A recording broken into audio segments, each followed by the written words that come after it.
രഞ്ജി ട്രോഫിയുടെ ഫൈനലിൽ കേരളത്തിന് നേരിയ വ്യത്യാസത്തിൽ ആ കിരീടം കൈപ്പിടിയിൽ നിന്ന് നഷ്ടമായെങ്കിൽ പോലും അതിഗംഭീരമായുള്ള പ്രകടനം കാഴ്ചവെച്ച രണ്ട് പ്ലേയേഴ്സ് ഈ സീസണിലുടനീളം, അത് ഒന്ന് MD നിതീഷ്, രണ്ട് പേസർമാരാണ്, ബേസിൽ തമ്പി. ഈ രണ്ടുപേരെയും പരിചയപ്പെടുത്തേണ്ട ആവശ്യമൊന്നുമില്ല എങ്കിൽ പോലും അവരോട് നമുക്ക് അവരുടെ വിശേഷങ്ങൾ ഈ സീസണിലുടനീളം. നിതീഷ് അതിഗംഭീര പ്രകടനമായിരുന്നു. പ്രത്യേകിച്ചും ഫൈനലിൽ നിതീഷ് മാക്സിമം ട്രൈ ചെയ്തു. എല്ലാവരും ഭയങ്കരമായിട്ട് അപ്രീഷിയേറ്റ് ചെയ്യുന്നുണ്ട്, നിതീഷിനെ വല്ലാണ്ട് പ്രോത്സാഹിപ്പിക്കുന്നുണ്ട്. എന്താണ് ആ പ്രോത്സാഹനത്തിനൊക്കെ നൽകുന്ന മറുപടി? തീർച്ചയായും വളരെ നന്ദിയും സന്തോഷവും എല്ലാവരോടും, ദൈവത്തിനോടും, എന്റെ അച്ഛനും അമ്മ, വൈഫ്, കുട്ടി എല്ലാവരോടും നന്ദി മാത്രം. പിന്നെ KCയുടെ പ്രത്യേകം താങ്ക്സ് പറയണം. കാരണം നല്ല രീതിയിൽ സപ്പോർട്ട് ചെയ്യുന്നുണ്ട്. കോച്ച്, സപ്പോർട്ട് സ്റ്റാഫ് എല്ലാവരും, ക്യാപ്റ്റൻ, നമ്മുടെ ഫ്രണ്ട്സ് എല്ലാവരും ഉൾപ്പെടെ എല്ലാവരും നല്ല സപ്പോർട്ട് ചെയ്യുന്നുണ്ട്. അതുകൊണ്ട് മാത്രമാണ് ആസ് എ ടീം നമ്മൾ നന്നായിട്ട് ചെയ്യുന്നതുകൊണ്ട് മാത്രമാണ് എന്റെ പേര് അതിൽ എടുത്ത് പറയുന്നത്. അല്ലാന്നുണ്ടെങ്കിൽ ടീമില്ലാന്നുണ്ടെങ്കിൽ ഞാനില്ല. ഉറപ്പായിട്ടും. അപ്പോൾ ടീമിന്റെ ഒരു എഫേർട്ടിന്റെ ഭാഗമായിട്ട് മാത്രമാണ് നമ്മളിപ്പോ ഇവിടെ നിൽക്കുന്നത്. ഈ ഫൈനലിൽ കളിക്കാൻ സാധിച്ചതും ദൈവം സാധിച്ചു ഇവിടെ നമുക്കിപ്പോ നിൽക്കാൻ സാധിക്കുന്നത് തന്നെ അതുകൊണ്ട് മാത്രമാണ്. ബേസിൽ ഫൈനൽ ടീമിൽ ഉണ്ടായിരുന്നില്ലെങ്കിൽ പോലും ബേസിലിന്റെ പിന്നെ ബൗണ്ടറി ലൈൻ ഇപ്പുറത്തുള്ള എന്തൂസിയാസം അത് കാണാൻ തന്നെയായിരുന്നു. ഈ 30 KCയിലെ കുട്ടികളെ, ജൂനിയർ ടീമിലെ കുട്ടികളുമായിട്ട് ബേസിൽ കാണിച്ച ഒരു അർമാദം ഉണ്ടല്ലോ, അത് ഭയങ്കര രസമായിരുന്നു. ഓക്കെ, ഫൈനലിൽ കളിക്കാൻ പറ്റിയില്ല, അതിന് നിരാശയൊന്നും ഉണ്ടാവില്ല എന്ന് ഉറപ്പാണ്. എങ്കിൽ പോലും ഈ ടീമിന്റെ പ്രകടനത്തെ വിലയിരുത്തുന്നു. തീർച്ചയായിട്ടും വളരെ സന്തോഷമാണ്. കാരണം നേരത്തെ പറഞ്ഞ പോലെ നമ്മൾ ഒരുപാട് വർഷത്തെ ഒരു സ്വപ്നമാണ് നമ്മൾ ഈ രഞ്ജി ട്രോഫി എത്തുക. നമ്മളെപ്പോഴും ക്വാർട്ടർ അല്ലെങ്കിൽ സെമി അല്ലെങ്കിൽ നമ്മളെപ്പോഴും അങ്ങനെ മിസ്സാവുന്നു. അല്ലെങ്കിൽ ഒരുപാട് ആൾക്കാർ പറയും നമ്മൾ വൈറ്റ് ബോൾ പ്ലേയേഴ്സ് മാത്രമാണ്, T20 അല്ലെങ്കിൽ വൺ ഡേ കളിക്കുന്ന ഒരു ആൾക്കാർ മാത്രമാണ് ഇവരെ ഈ രഞ്ജി ട്രോഫി ഒരു ഇതില്ലാതെ നമ്മൾ കണ്ടുകൊണ്ടിരുന്ന ആൾക്കാരാണ്. പക്ഷെ നമ്മൾ ഒരുപാട് വർഷങ്ങളുടെ ഒരു എന്താ പറയുക ഹാർഡ് വർക്കും ആ ഡിസിപ്ലിൻ കൊണ്ടും മാത്രമാണ് നമ്മൾ ഇവിടെ എത്തിയത്. ചില പറഞ്ഞ കളിക്കുന്നതും കളിക്കാത്തതൊന്നും വിഷയമുള്ള കാര്യമല്ല. കാരണം പറഞ്ഞാൽ ഇത് മൊത്തം എന്താ പറയാ നമ്മളൊരു ടീം കോമ്പിനേഷൻ ആണ്. സോ അതില് ചിലപ്പോൾ കളിക്കും, ചിലപ്പോൾ കളിക്കില്ല. പക്ഷെ നമുക്ക് ചെയ്യാൻ പറ്റുന്ന കാര്യം എത്രമാത്രം അവരെ മോട്ടിവേറ്റ് ചെയ്യുക, അല്ലെങ്കിൽ നമുക്ക് സന്തോഷമായിട്ടിരിക്കുക. കാരണം ഇത്ര വലിയൊരു കാര്യമാണ്. കാരണം കേരളത്തിൽ എന്നെക്കാൾ നന്നായിട്ട് അറിയുന്നു, അല്ലെങ്കിൽ ഞങ്ങളെക്കാളും നന്നായിട്ട് അറിയുന്ന ഒരുപാട് ആൾക്കാരുണ്ടാവും. പക്ഷെ അവർക്കൊന്നും ചെയ്യാൻ പറ്റാത്ത എന്താ പറയുക ഒരു ലക്ക് അല്ലെങ്കിൽ ദൈവത്തിന്റെ അനുഗ്രഹം കൊണ്ട് നമ്മളോട് നിൽക്കണം. പക്ഷെ അവരെ റെപ്രസെന്റ് ചെയ്ത് നിൽക്കുമ്പോൾ നമ്മൾ അതിന്റെ നിൽക്കുന്നു. വളരെ സന്തോഷം. കാരണം ഇപ്പൊ നിതീഷിന്റെ കാര്യമാണല്ലോ, ഒരുപാട് ഹാർഡ് വർക്കും കാര്യങ്ങളൊക്കെ ചെയ്യുന്ന ഒന്നിന്റെ ഫലം മാത്രമായിട്ടാണ് അല്ലെങ്കിൽ ഇത്രയും നന്നായിട്ട് ചെയ്യാൻ പറ്റുന്നത്. അപ്പൊ അതിനെനിക്ക് ഭയങ്കര സന്തോഷമുണ്ട്. നിതീഷ്, ഈ ഫൈനലിലെ മത്സരത്തിലെത്തിയപ്പോൾ എങ്ങനെയുണ്ടായിരുന്നു? ഈ പിച്ച് എത്രത്തോളം അനുകൂലമായിരുന്നു പേസ് ബോളിങ്ങിന്?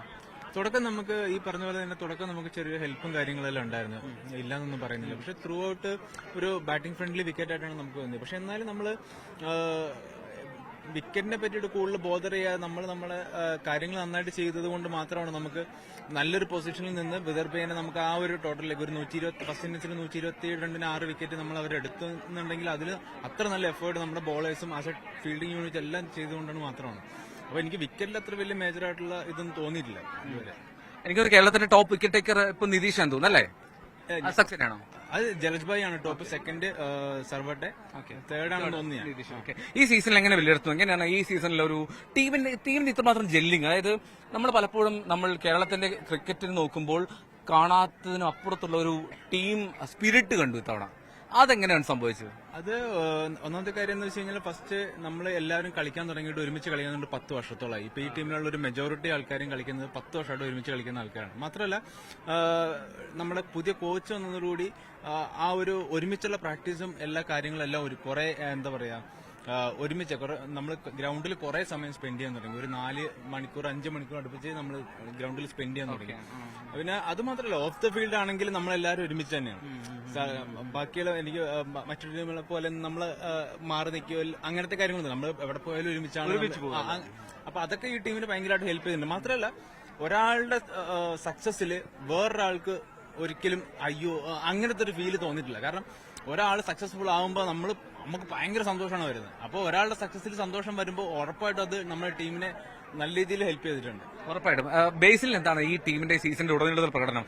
തോൽവി അറിഞ്ഞിട്ടില്ല നമ്മള്, ഫൈനലിലെത്തി, വിദർഭയ്ക്കെതിരെയാണ്, അവരുടെ ഹോം ഗ്രൗണ്ടിലാണ്.